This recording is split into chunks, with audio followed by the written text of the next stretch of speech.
And for more on China's economic plan for 2016, I spoke to Scott Kennedy for the Center for Strategic and International Studies, and I asked him about China's goals for stability and quality and what he makes of these targets.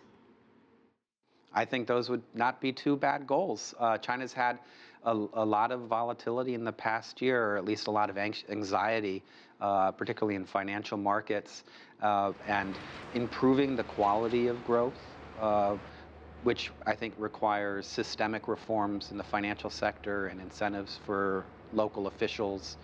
If they can do that, I think regardless of what 2016 numbers are going to look like, which aren't going to be super high because, again, there's still a lot of overcapacity to work through, that would create a pretty good foundation for having a relatively successful next several years of economic development.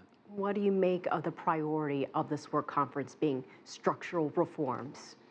I think that's true. China's produced way too much of just sort of basic infrastructure products, housing, and real estate, and China needs to have higher quality, more advanced manufacturing, more services as part of its economy. So I think that is true. What we can't forget is that it's also important how we get there as much as what the goal is, and that's about liberalizing the economy. If that goes together with structural reform, then I think that's a good 1-2 punch.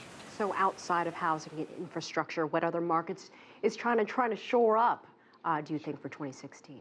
Well, certainly in information and communication technologies, rather than primarily being an importer, an assembler of high-tech goods from elsewhere, producing their own semiconductors, flat panels, other communications technologies, commercial aircraft, obviously, the Chinese are focusing on, green technologies for automobiles, advanced construction materials.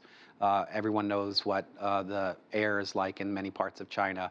So things to make the country more green will also make the economy grow better and achieve some of these structural adjustments.